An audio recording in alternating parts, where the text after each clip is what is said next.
I was looking for the right fit for me, and you know, within Upper Cervical, there's a select group of doctors, and they really know each other. And I wanted to work with an amazing chiropractor who's really making a difference in his community. And when I was talking to doctors in practice, the name Larry R. Weidman kept coming up, and I got in touch with him, and I realized we had a common mentor. Doc, how the mic can? I'm just going to, It's hard to hear. okay. All right, is that better? Yes. So, this name kept coming up, Dr. R. Weidman, and I started doing some research, and I realized that this is a man that travels throughout the country. He speaks at colleges, he mentors other chiropractic offices, and he's really just a leader in our profession. We're going on, at the clinic, we are going on the 10-year anniversary, over 100,000 patient visits, and pretty soon we're going to be moving into a big, brand new office, which hopefully I didn't steal your thunder by introducing you. Tonight he's going to share our purpose and our mission, and he's going to explain a lot of the tips and strategies that he writes about in his book, The Gift of Hope. And we're going to explain Upper Cervical, and hopefully this will be a life-changing event for you guests. So, Dr. Weidman.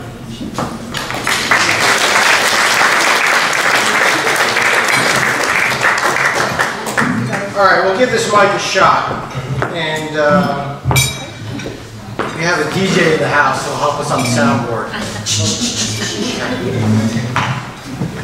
I feel so comfortable up here because I look out and I see so many faces of people I just care about and know really well and I've known for years. And I look at the prospect of getting to know each of you guests who I've never met before. And as I look around the room, there are so many of you who are here because someone was kind enough to share Upper Cervical with you. And that's sort of the theme of these evenings is, you know, we share the power of Upper Cervical, and then we show our gratitude to our practice members who tirelessly tell others about what we do. And you may be wondering, like, why a chiropractor? Why a dinner? I mean, by a show of hands, how many of you have been taken out to dinner by your doctor? Dr. Sager, just so you know, there's a Santa sighting. We're on a mission. For us, it's not a job. For us, we know that we save lives with the chiropractic adjustment.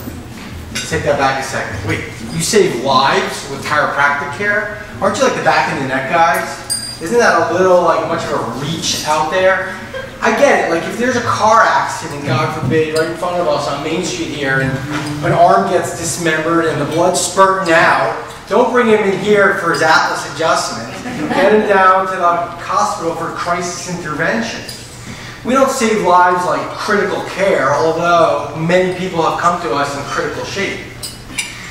When I think about Stephanie, whose mother stood in this room in 2007 and told the story of Stephanie's, I get all choked up when I think about this because it completely changed my life.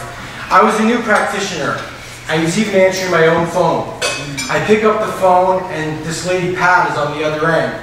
And she said, "You're my last resort. My daughter Stephanie, who was a gymnast at Freehold Township High School, was out to the movies with her friends and went paralyzed from the neck down. They rushed her up to Robert Wood Johnson. They ran a battery of tests and she was diagnosed with Guillain-Barré syndrome, which is a progressive neurological disorder that oftentimes results in respiratory failure and death. The diagnosis was wrong. Her limbs came back, but she was left with such bad chronic pain and fatigue that she was having to be homeschooled. And they took her, this family had a lot of means, they took her down to CHOP in Philly, the biggest and best on Park Avenue. She went to infectious disease doctors, neurologists, pediatric, whatever. She was pumped full of all kinds of meds. And finally they said, "We don't have a diagnosis, it's in her head. See a psychiatrist." And then the mother, because someone told her about Upper Cervical Care, called our office. And I watched Stephanie regain her health. And I saw Stephanie yesterday. She came into our office. Now, seeing people heal, it's not like hitting a switch. It's like if your lawn is brown and you start to water it, it doesn't just pop up, right? First the color comes, the wilt comes out, then the color comes back, and then it starts to look healthy. And human physiology is the same way. So Stephanie, I remember she got back to school, and she got back into the gym, and then she started to tumble. And I'll never forget the day she walked through those front doors and she goes, "Dr. Larry, I did giants." You guys know what giants are? No. So they go, Oh. and Stephanie goes on to get a scholarship to Seton Hall. She's now got her master's in speech therapy, and she's living with her boyfriend in Jersey City. And who knows what trajectory Stephanie's life would have been on had she not been told about upper cervical care. That's a life saved. And if I could lend you my eyes for just a minute to see what I've seen over the past 10 years, you would be up here speaking like several of our patients will tonight. And so every day I get up to drive to the office, I wonder how many Stephanies are out there who are stuck. It's not just Stephanie, it's Sarah. Sarah, who lives in New York City and comes to our office from Manhattan, was working for Martha Stewart and was feeling the pressure of working in the city and went to her doctor because she was feeling low or high, I don't know how she was feeling, and they gave her Lexapro. And she comes into the office with a walker. I took care of her when she was in high school. And as this 24-year-old beautiful girl is on a walker coming down the hallway, and I walk into the room and I say, "Stephanie, what happened?" As I'm wiping the tears from my eyes because I took care of her when she was a kid.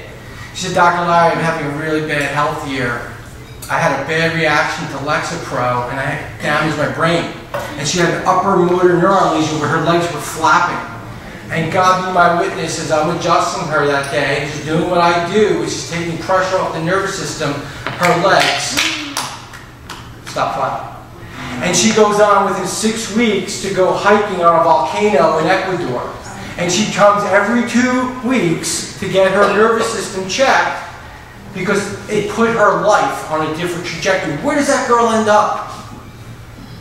How about the autistic children we take care of? Little Louie, who never said a word. Imagine having a 3.5-year-old boy that you take care of day in, day out, and never heard him talk. And on our table, in our office, as he's getting his adjustment, he gets off the table, looks at his mommy, and goes, "All done." Tears. We cry a lot in our office. Or Julian, who's 19, how old is Julian, Samantha? 14 or 19? What?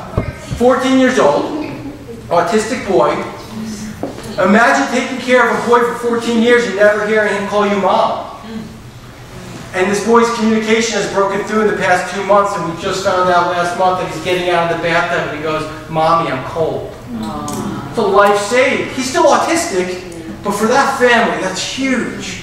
Or how about Anne, who has such lancinating facial pain that she's on so many medications that when I met her, she's walking into the walls in my hallway and they had to take her keys away. And I'll never forget the day that Anne shows up with her new Mazda Miata that she drove to the office because she's off of her medications. These are the things we see, and the stories go on forever and ever. It sounds too good to be true, right? But it's amazing. Aren't the best things in life so simple? And so we're going to talk about some simple truths. And many of you have been to dinners over the past 10 years. And here's the thing about chiropractic. It doesn't change because the truth is the truth is the truth. And there are so many stories of lives saved in the office. And I can go on and on. But again, coming back to why a dinner. This is why I do dinner. This is why I do it twice a year. I sit on the board for the chiropractic upper cervical technique that we do in our office. And I'm down at a conference in Nashville just 6 weeks ago. And a young woman, a chiropractic student named Jennifer, she gets up, she's 20 years old, and she starts telling her story, how she suffered with trigeminal neuralgia pain going through her face. It's like the worst condition a human being can get. We call it the suicide disease because that's what happens oftentimes. The only medical treatment is anti-epileptic drugs or brain surgery. And she lived with this facial pain all through her childhood. Talk about a childhood rock. She went on to play Division I athletics at the University of Iowa. And she gets up and tells the story how she went to my mentor's office, Dr. Friedman, who trained me. And after her first adjustment, just tears came out of her eyes because the pain has left her face for the first time in 20 years. And it's a great story, and we all feel really good, but it doesn't end there. As we break, and I'm in the hallway, this girl that I'd never met before comes up to me and she gives me a big hug and says, "Thank you, Dr. Arbeitman." I said, "Thank you for what?" She said, "If it wasn't for you, I wouldn't have found the relief." So what do you mean? Well, you see what happened? Phyllis, this lovely lady right here, and patient of ours for a couple of years, comes to a dinner and she brings her girlfriend Linda because she cares. Linda, because she cares, tells her friends about upper cervical. Her friend's son is a student at Monmouth University wanting to become a medical doctor. He asks if he can intern for his last semester in our office. Peter interns. Peter's a lifetime migraine sufferer. Peter gets under care in our office and his migraines end. After spending 3 months with us, he goes, "I don't want to become a medical doctor. I want to do what you do in this office." And he goes off to chiropractic school. Peter is so enthused about upper cervical care, he brings Jennifer to the upper cervical doctor. Now Peter brings 20 students to that conference I was at in September who are now going to become upper cervical doctors. We have a saying that B.J. Palmer, the founder of chiropractic, said, "You never know how far-reaching something you say today will affect the lives of millions tomorrow." Phyllis, for that reason, you're getting our first award, which is the Share the Love Award.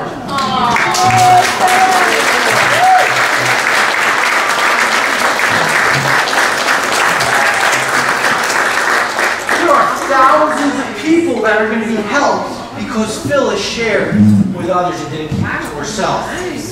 And that's why we do what we do. We got more awards tonight. It's awesome. I told you it was going to feel nice and fuzzy and warm in here. The biggest challenge that, and you may be thinking, well, I don't have facial pain, I don't have autism, I don't have whatever I said before.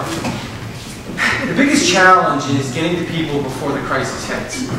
We were just having a conversation at the table that, unfortunately, in our healthcare system, most of us are reactionary. I mean, who would wake up this morning and call their doctor and say, "I feel good, can I come in and see you?" It just doesn't exist.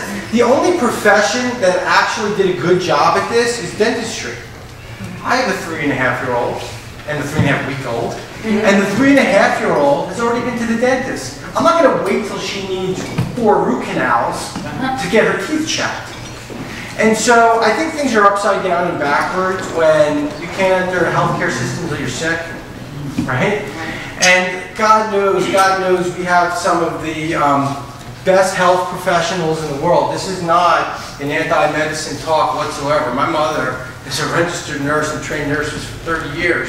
So I have all the respect in the world for these professionals. But what we are for is life and wellness and quality of life and health. And that's what we're going to talk about tonight. So the biggest challenge is getting to people before it's too late. Getting to people before it's too late, and that's the message. You know, by a show of hands, how many people in here want to be healthy now?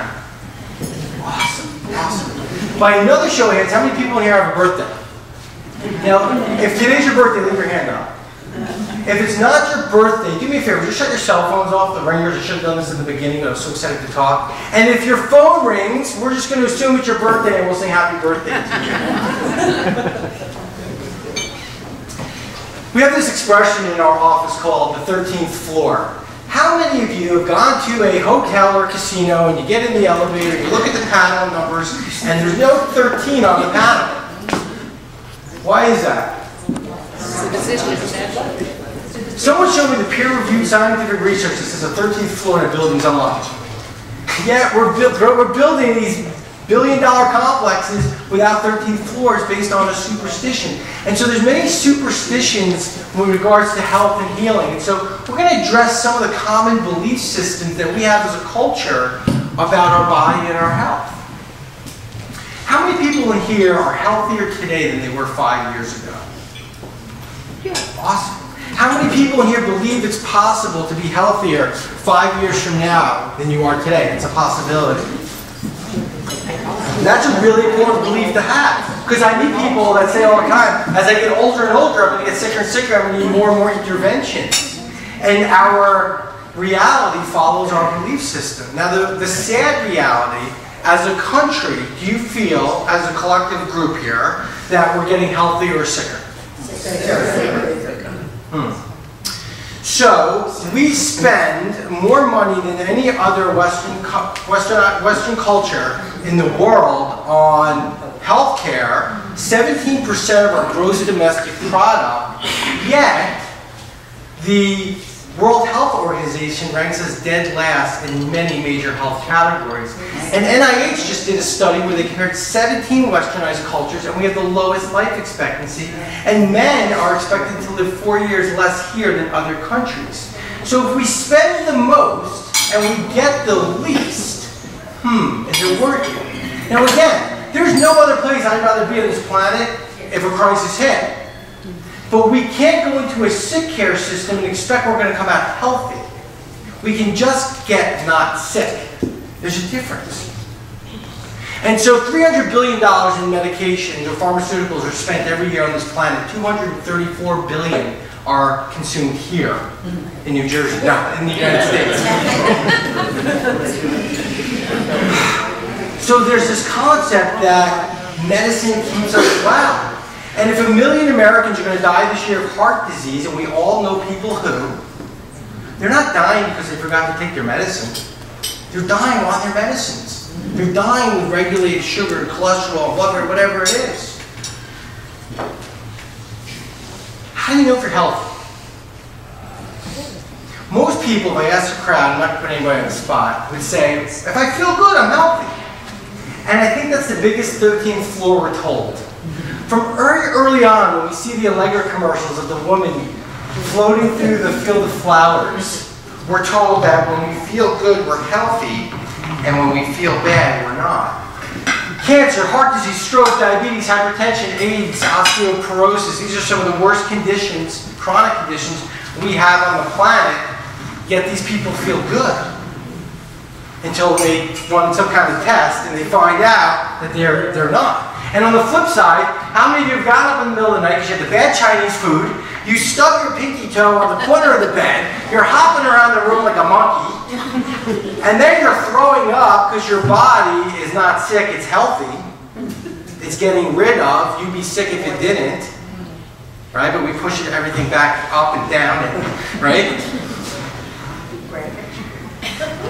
Can you be in pain and be healthy? Can you feel good and be not? Yeah. So just paying attention to how you feel at any given moment may be an incomplete strategy to determining your health status. So there's a continuum here.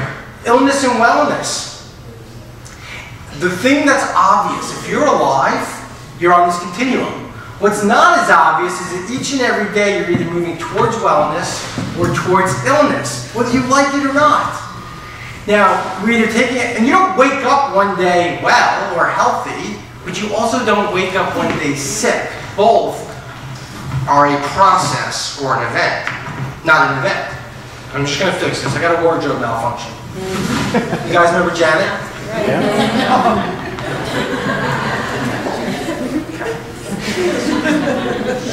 That's great.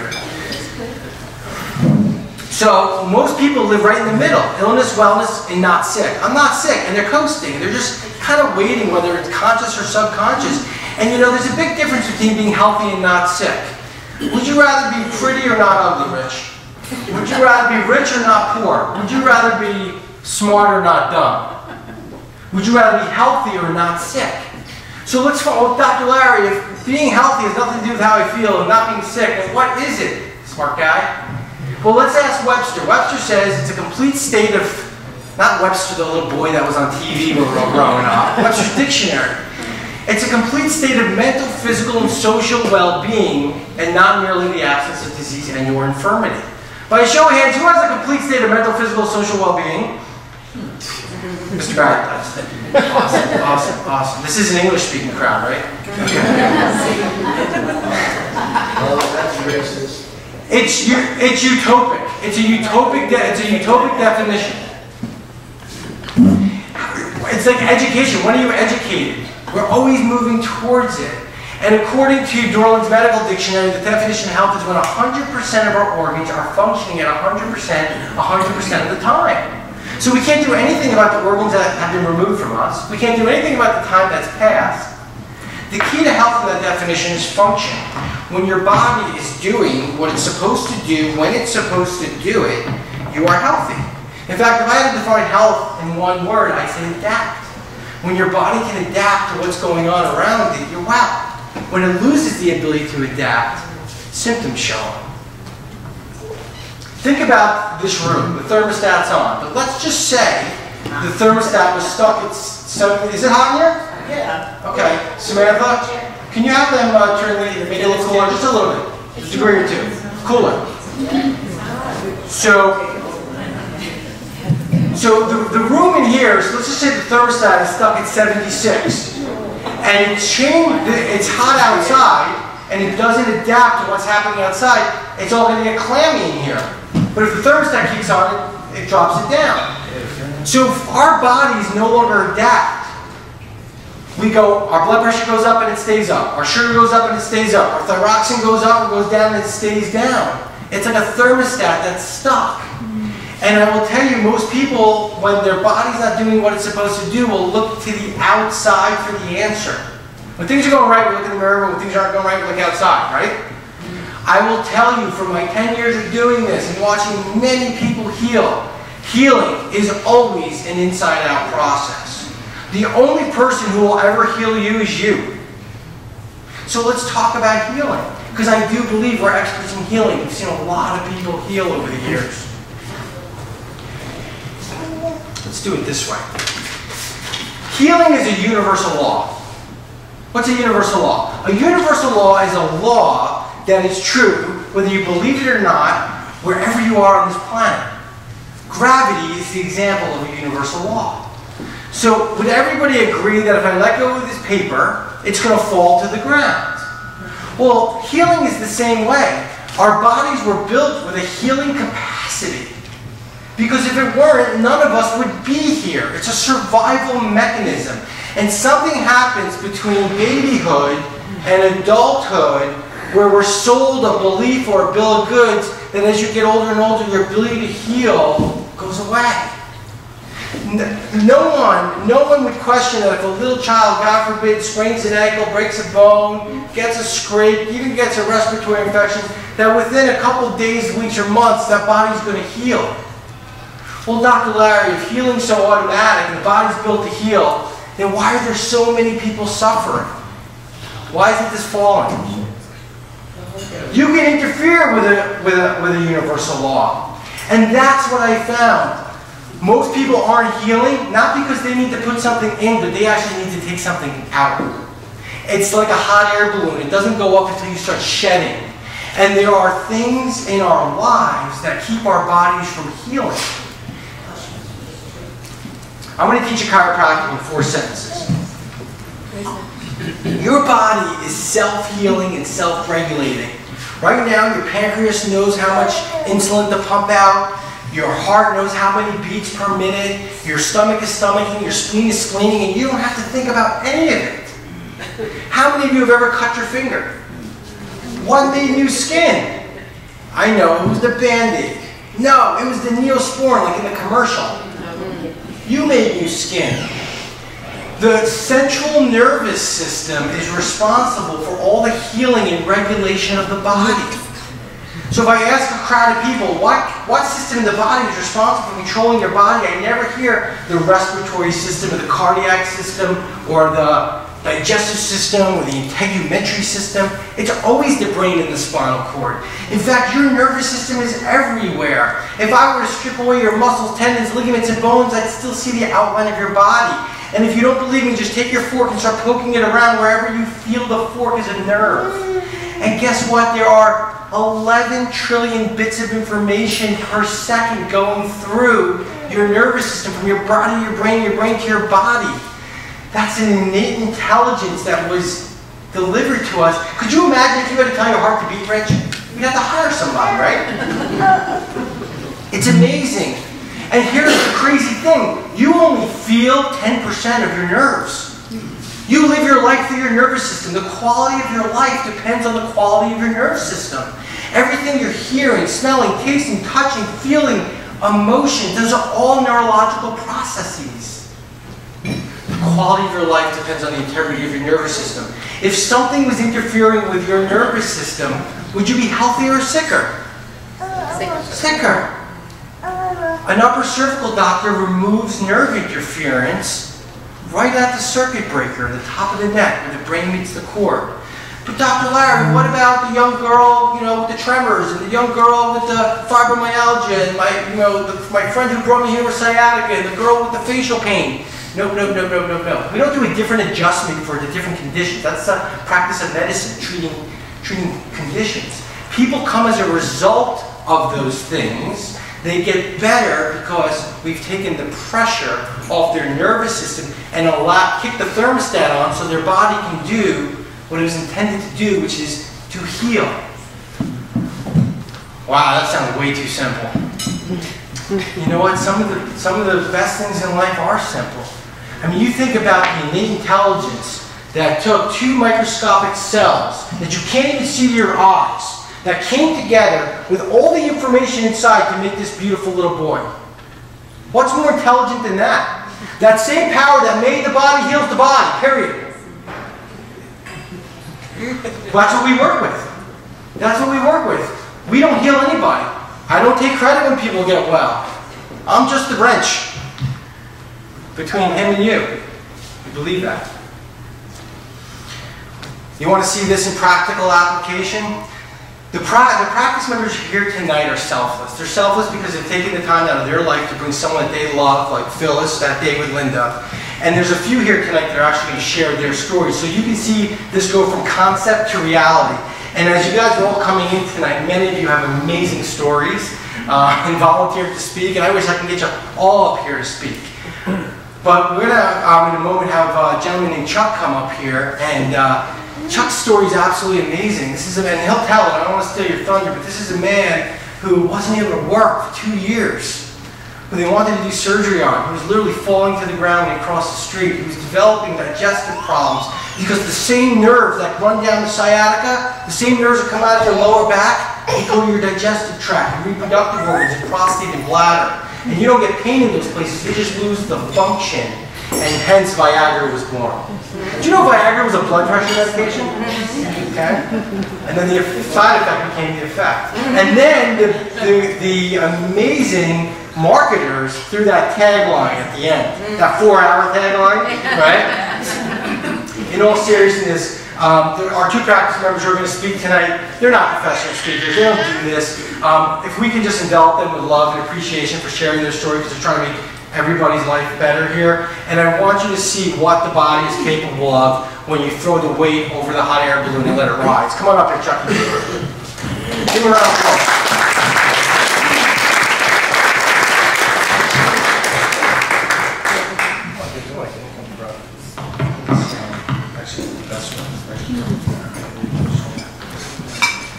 Hi everybody, my name's Chuck.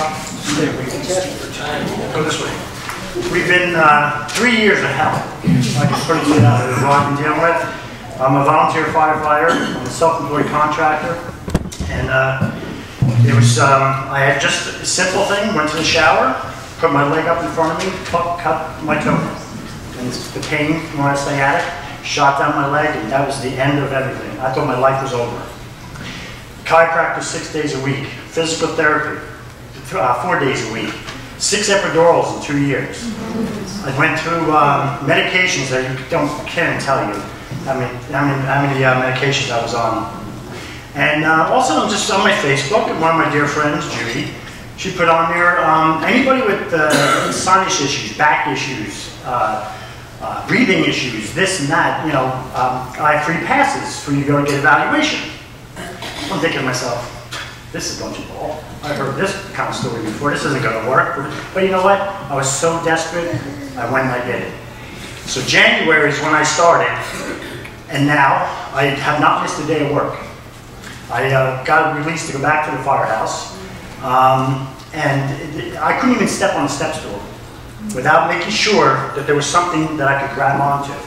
I'd walk across the street and literally fall flat on my face. People thought I was drunk, I was drugged up, all because I was numb from my knee down, my right leg. I broke my ankle because of it. I raced professional motocross. I never broke a bone in my life. And now all of a sudden, I'm walking across the street, and I'm doing what the chiropractor's telling me. I'm going to adjust you, walk for 25 minutes. The pain that was in my ankle was so bad, I just wanted to put a gun to my head and just end it all. That's how bad it was. And then now I can, because of the great care that I've been given, I'm off blood pressure medication, I'm off cholesterol medication.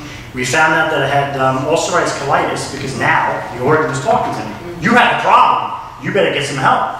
Emergency colonoscopy, did all this kind of stuff. I went from 3 types of medication down to 1. And I'll be seeing him probably next week, my gastrologist, and I'm sure he's going to take me off of that also. So it's just amazing what these people have done for me.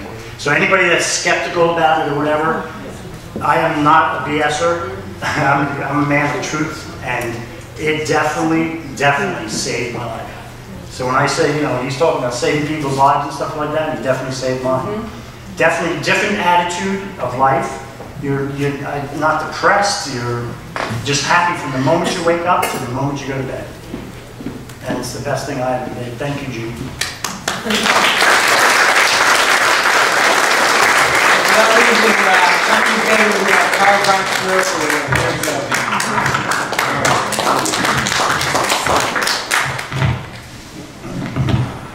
It just feels so good.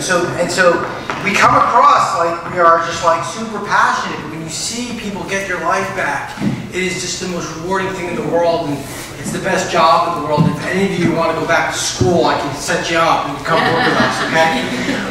There is someone else that needs to be, well, there's many people that need to be acknowledged, but there's a lady in the room tonight who is really one of our founding members. She was at our very first dinner back in 2005. So we're going on almost 10 years here. And this lady has tirelessly shared what we do with others. And I just think she needs to be acknowledged. I mean, to even just put it out on Facebook and say, here, this is what I found that works for whomever can be helped. And that's the lady, Judy, who referred Chuck to our office.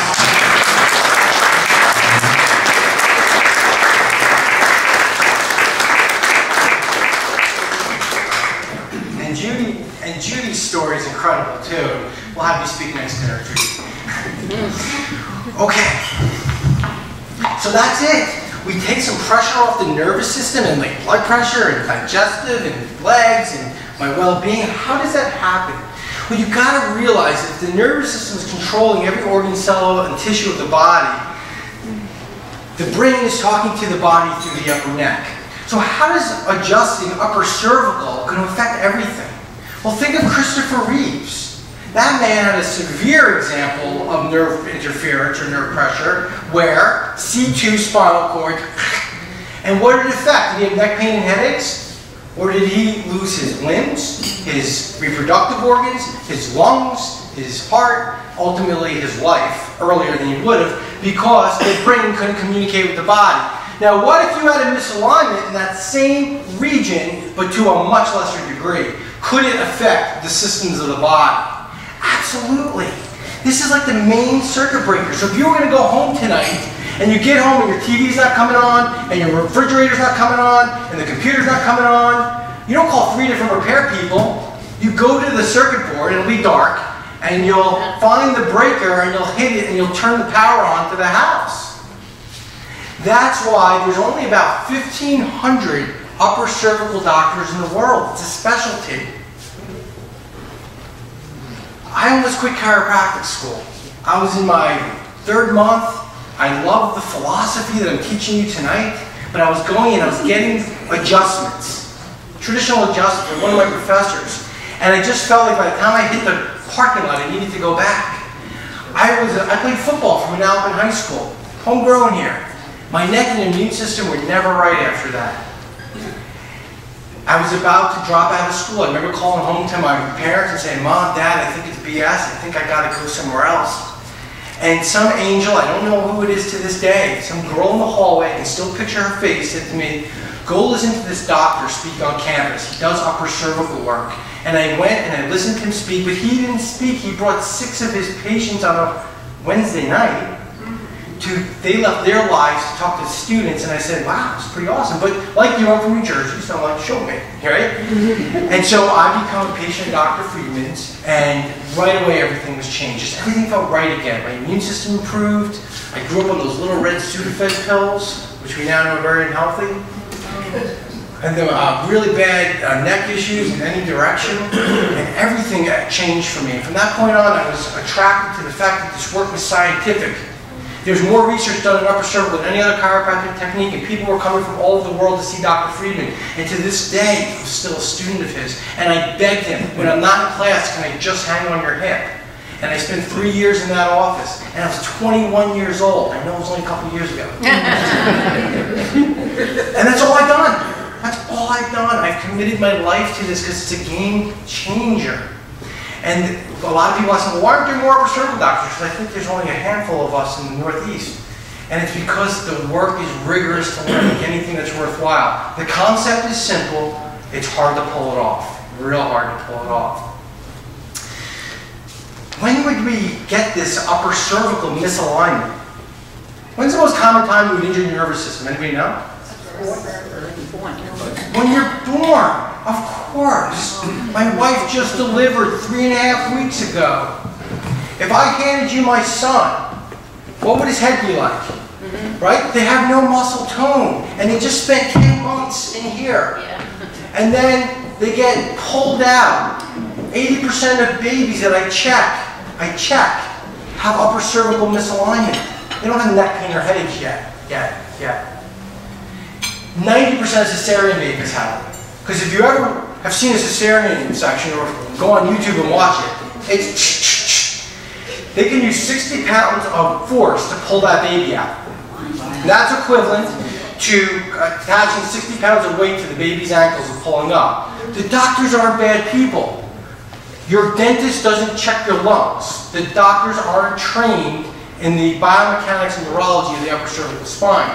It's my contention that after every child is delivered, cleaned up, APGAR is done, ruled healthy, that they get handed over to a competent pediatric chiropractor. My daughter was adjusted within 20 minutes. My son was adjusted within 2 hours. I'm not going to wait till they need root canals to take care of the most important system that's running their growth and development. Could you imagine if our parents did that for us? So, we love people of all ages, and it was just yesterday that I went from adjusting a 1-year-old to a 90-year-old back to back. Because let me ask you a question. If you're young, do you need a properly functioning, optimized nervous system to run your growth and development? And if you're old, do you need an optimal nervous system? And if you have a condition or a diagnosis, would you benefit from having your neurology optimized? And if you don't have a condition, would you benefit? So who needs that? Everybody needs it. Just like everybody needs exercise. That's wellness. That's not waiting till there's a problem. That's not becoming a statistic. Remember Tom Brokaw wrote that book, The Greatest Generation? Honoring that generation, the baby boomers, 40s. This generation of children, they're the sickest generation. This is why our fastest growing portion of our practice is pediatric care. You'll always see a child running around our office. Just the way it is. And there's some amazing mothers in here that have taken their children to us all through the development. Now they come home from school, they come and visit us, which is amazing. But they bring their children to us now.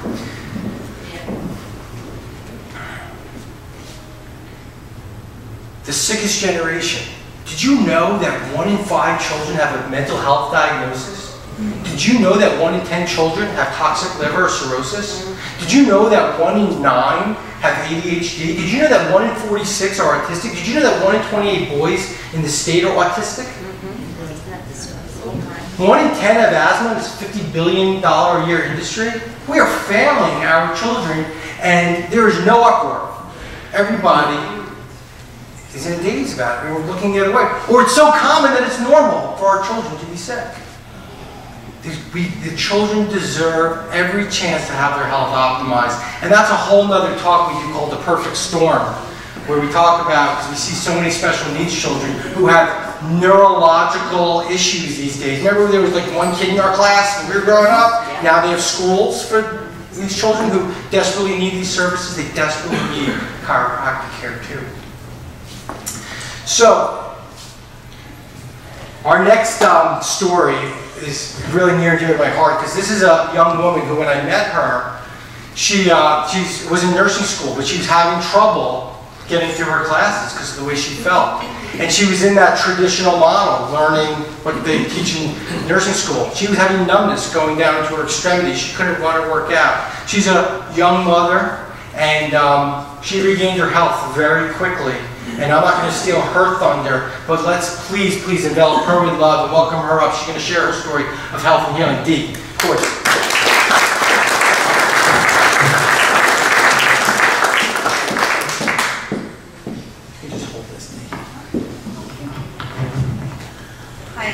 It's really great to be standing up here right now because I feel wonderful. About 9 years ago, I woke up one morning and I couldn't get out of bed. I was in such excruciating pain. My neck, I couldn't turn it one way or the other. I lay in bed for a couple of hours, terrified. And finally, I went to the emergency department. They gave me Valium and sent me home. There you go. I'm like, okay. So that worked on and off. It would hit, the pain would hit like a couple times a month. I would just be debilitated. So I did the emergency room, the Valium back and forth, back and forth. It got to the point where my toes and fingers were totally numb. I'm carrying a heavy backpack. I want to be a nurse, you know. I'm going to nursing school and I'm learning about the neurological system, the sympathetic and the autonomic systems of our bodies. And I'm just blown away going, oh, I know what that means. That means if that's a pinch, that's going to hurt, and I won't get out of bed the next day. So, you know, if I didn't believe in miracles, I wouldn't know what to call it. The Upper Cervical Chiropractic has eliminated the pain entirely. I didn't want to go on all the drugs that my doctors were trying to give me because I've been studying them in school, and I know there's long lists of side effects, and I'm thinking, I don't want to do that. I'm not, you know, my grandmother yet, and I don't want to be taking the same drugs that she is. And, well, I looked desperately for something that would help, and I found it. And I feel great. I can wear heels again. I can go for a car ride for longer than 20 minutes and not be in back pain and neck pain. You know, I think there's been a miracle performed. Glad you did.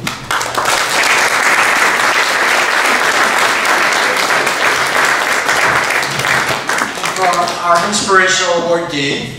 Dee. Something for your trophy case. Put it right in front of your nursing degree, okay? Yeah, I will.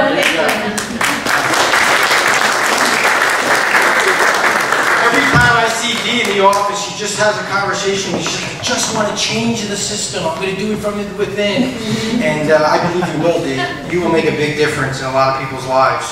So these are lives saved, and so a lot of people say, well, what do you actually do with this upper cervical adjustment? Well, here's what we don't do. We don't crack, pop, twist. It's a very gentle, controlled contact against the first bone in the neck. Now, that top bone is called the atlas. It's named after the Greek god that holds up the world. It holds up your world. And what's unique about the atlas is it's not locked in like the other joints, and it doesn't have discs above or below it. It's free moving and floating. And it's sort of the keystone of the spine, like a keystone of an arch. You pull it out, the whole arch crumples. Once you have that first misalignment and it tips off the 15-pound head, you don't walk around like this. That would be ridiculous. Your body's going to do some kind of compensation. And the body, the spine is as strong as a Pepsi can. You can push down on a Pepsi can and it won't collapse. But what happens when you twist a Pepsi can? So this is the process.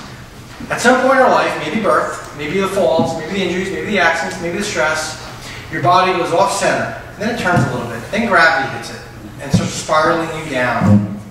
And that's me, she said. And this is what we see, right? And so what happens is, if you live your life, or any fine piece of machinery lives this out of balance, which bone's out of place? They all are. Bones don't misalign, spines misalign. And so if you take something that's curled and bending and you put a force into it, you just collapse it more. The body needs to be brought up and open so the neurology can breathe. The upper cervical technique that we do in the office is the only chiropractic technique that doesn't put force in, it pops it out. It pops the spine out. Think of like a balloon animal. The clown ties it up and it looks like a dog, and there's 6 or 8 different little points. That's what your spines are like when we meet you. And we don't have to put more force into the balloon. We have to pop these little tight areas so the balloon can go up and open and neurology can start to communicate again. That's what we do through the upper neck. It's amazing. It is the most amazing thing in healthcare right now that no one knows about, except you. And you have a responsibility to share it with others. Just like that young girl in the hallway shared it with me, just like Phyllis shared it with Linda, just like Judy shared it with Chuck, and on we go. It's the only reason we exist. There's no pharmaceutical reps promoting us, I promise you. And so, with a very gentle and controlled contact, no two people get the same adjustment. It's not a one-size-fits-all work, but it's gentle if you're young, and it's gentle if you're older. So I believe that every single person in our community has the right to find out about upper cervical and whether or not it can help them. Let me ask you a question. How many of you have been to the doctor in the last year? Raise your hand. I think I asked this question already. See if you're lying and you answered the same way. Did he or she check your nervous system? No. Why not? They looked at your blood. Your blood becomes your report card. It's like looking at a replay.